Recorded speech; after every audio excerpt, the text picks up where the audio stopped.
with Homer Smith. I'm your host and moderator, Ryan Ruff. I'll be with you today. Of course, we've got Homer, the star of the show, joining us. He'll be on momentarily. But look, first and foremost, want to say thank you for finding your way back to the show, whether that be checking us out after the fact on a podcasting or streaming platform, or if you are with us live here today on the Facebook live stream, please feel free to chime in with a comment or a question. We'd love, to hear from you live in real time. And of course, as always, Homer and I will carve out some time at the end of our discussion to answer some of those questions and comments that might come along throughout the show today. But look, want to set the scene for what we're talking about today. As you probably know, if you've joined us for past conversations, succession planning. It's come up a lot in our conversations with Homer, and it's a bit, it's a pretty big facet of what he and the team over at Konvergent Wealth Partners are doing day in and day out. So today we're really going to get into the weeds of it, truly succession planning for family businesses. As you know, again, from past conversations, family business, family wealth, there's a lot of sticky dynamics that can come into play. So when you throw in the family business coupled with this, the strategies and the concepts surrounding succession planning, boy, can that be a tightrope to walk sometimes. So luckily we've got Homer and his experiences to lean on, and I'm excited to jump into this conversation and learn more about the topic and obviously provide some value to you guys out there in the audience. So that being said, let's go ahead and bring Homer on to get the conversation rolling. Homer, how you doing today? Good to see you. I'm well, Ryan. Good to see you as well. Hey, always looking forward to being on the show with you. We have some good conversations every time we get together. And today, Homer, I think it's easy to start by saying, hey, families, boy, can conflicts arise and really just wreak havoc on some family-run businesses when those conflicts do arise. And so when we're looking at this concept of succession planning for family businesses, let's just have you start the day with kind of a high-level overview. How important is succession planning overall when there's a family business in the picture? Yeah, assuming that the family wants to pass that family business on to the next generation, the succession planning component is pretty critical.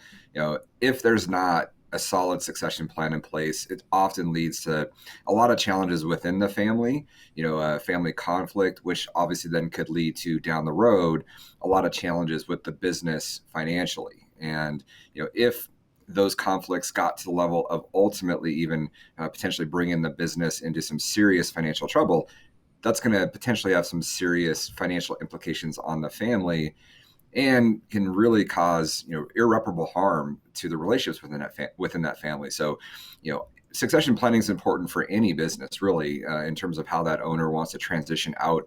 But within family businesses themselves, it's, I would say, even more important. So, Homer, let me ask you this then: how can a family with a business assess even in the first place their need for succession planning? How do they go about deciding whether or not there's a need? Well, again, I think the need is obvious no matter what. I think that, Okay. what really it comes down to is the process of putting it into place, and how technical they want to get in terms of putting things in writing to try to eliminate that dissent amongst the family. So, some of the issues they need to realize in terms of how maybe urgent the process is how close or not is that current managing generation to moving on out of the business. And some of the big questions they got to answer is, do they want this business to stay in the family? Or is it to a point from a value perspective that they might want to consider selling to an outside party? I know that can often be taboo within family businesses to consider, but it is still something that each family business needs to at least look at, depending on where we are in the market and in the business cycle. The other issues a lot of times with family businesses is you have family members working within the business, and is that next generation really ready to step up to the plate to manage the business? And if not, how are you going to get them ready, or how are you going to mitigate that with potential outside managers? And then, what's going to happen between the next generation of inheritors, those that are in the business and those that aren't within the business. So, how do we deal with, again, that whole concept of family harmony that we've discussed, from a succession planning standpoint, family constitution standpoint, from other conversations? How do we try to ensure family harmony is continued throughout the process? Yeah, I'm glad you brought that up, because family harmony really is the most important thing when it comes to everything that goes throughout this succession planning process within a family business. So There's a lot to consider there, Homer. So, in order to maintain that family harmony, and that being said, how do you get started? How should a family with a business, that's knows that process, that succession planning process is coming? How do you get started? Where do you begin this succession planning?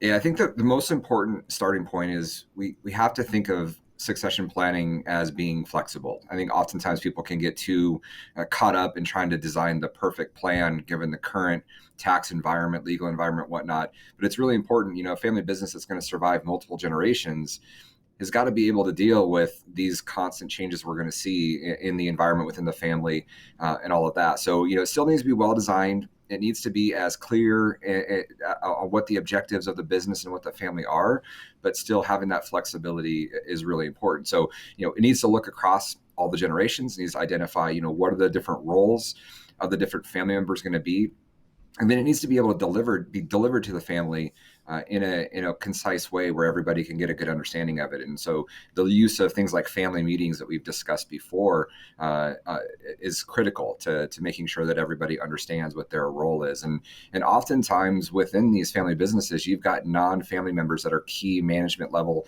and executive level members of the team, and they need to understand what the goal of the family is and what the succession plan is, because there's always a risk when you do transfers from one generation to the next that you're going to lose key people. And so the better you can communicate the plan and the more clear it is for those executives as well, the less likely they are to leave. And if they are going to leave, you can at least plan for it. Yeah, such a really important thought there with the employees, and the last thing you want to do is ruffle feathers there and and lose valuable pieces of the business, those people that have maybe been with the company 10, 20, 30 years that and trust.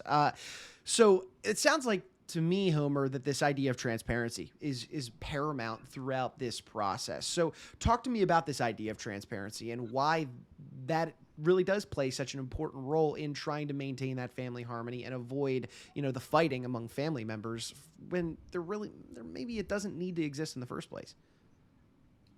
Most well-designed succession plans don't just deal with the business itself and specific to management succession. They really are all about fostering family harmony, and that really comes from that transparency that you spoke to.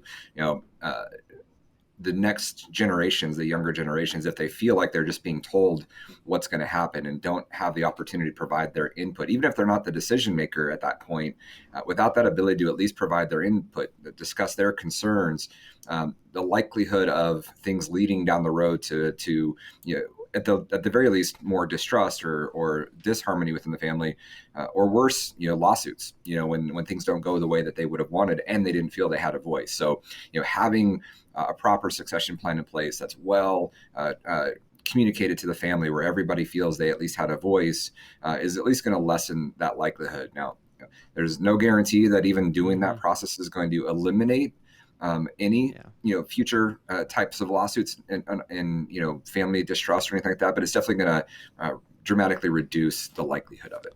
Oh yeah, certainly. And so family harmony there, Homer, being obviously a really big part of this whole equation and in the successful succession, plan. Beyond that family harmony, how does, in your eyes, a well-crafted succession plan really address those technical issues behind the family business? Yeah, there's a lot going on with any private business, and obviously family business with the additional family dynamics are always there. But in terms of technical issues that you're always dealing with are things like taxes. And so how are taxes going to come into play when it comes to a generational transfer, from whether it's inherited or buying and selling within the family, all of those components, taxes play a big role. And so how are you going to mitigate those and reduce those as much as possible? One we kind of touched on already is just the competency. So, where are the various family members who are involved in the business at in their readiness to keep the business thriving and surviving into the next generation?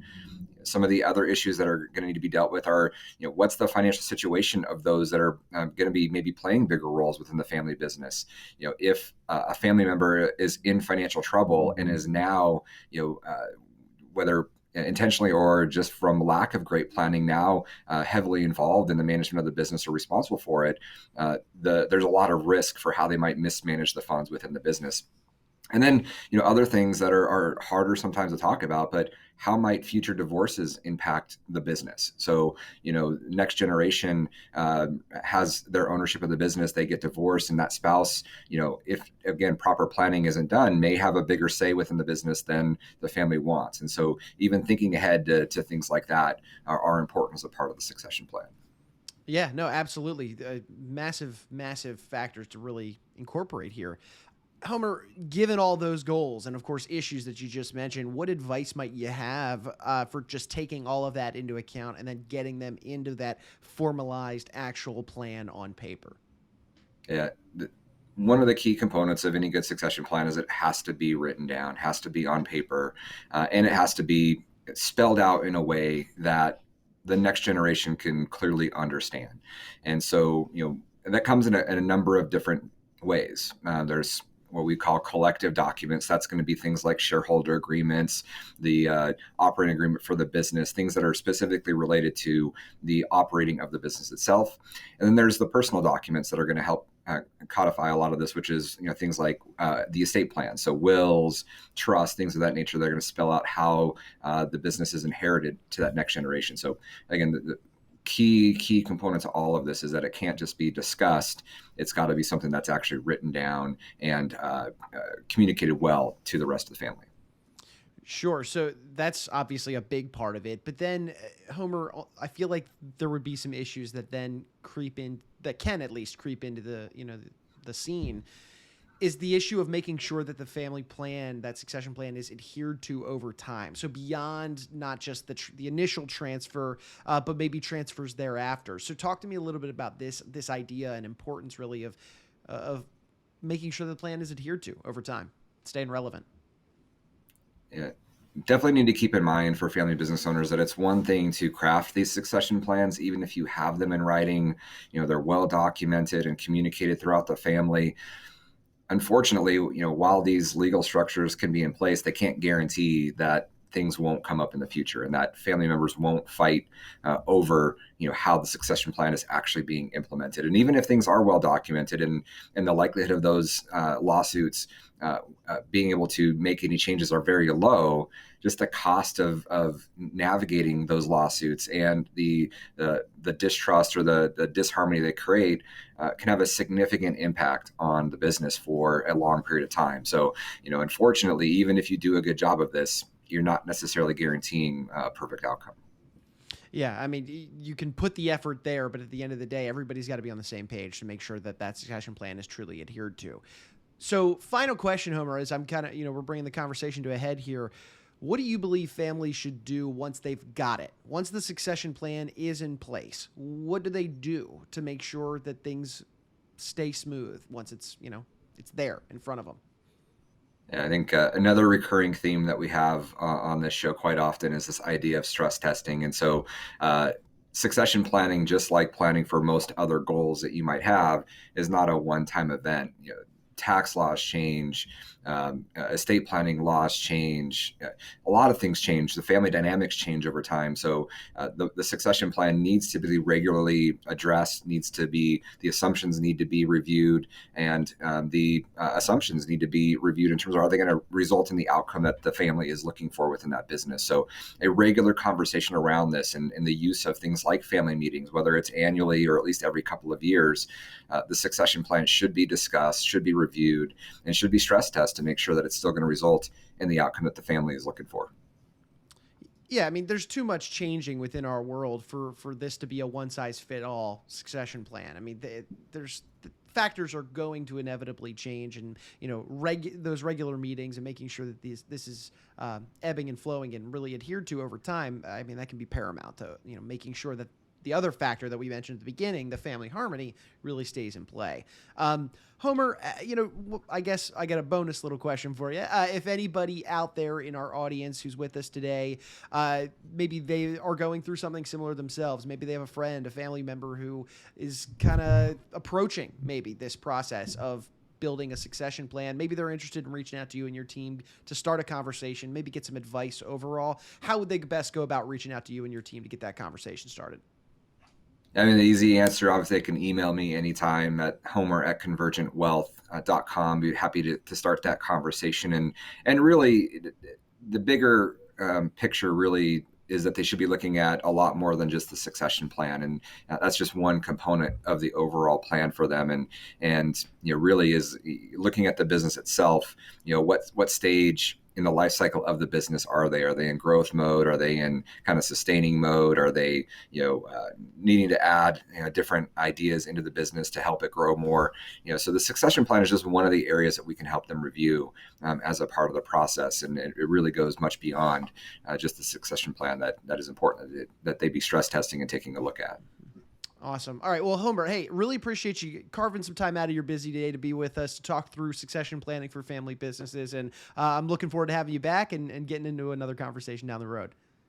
Thanks, Ryan. It's always good to be here, and always excited to bring some of these complex ideas to the table for our clients and for those in the audience, and hope just spark some conversations and spark some ideas that you all can be doing to move you towards your optimal financial world and living that amazing life of significance that we're hoping all of our clients can attain. I love that. Well, hey, that's why we're here, and we're going to keep it rolling. But thank you so much, Homer. And look, we want to take one final moment to thank you, of course, our audience, for jumping aboard with us today on the show. If you liked what you saw, you liked what you heard, please comment, subscribe to the show on whichever platform you're checking us out on, and then, of course, share this information. Just like Homer just mentioned, these conversations are for you. We want to help optimize your financial world, allow you to live that amazing life of significance, and we've got a lot of great conversations teed up that we would hate for you to miss out on. So that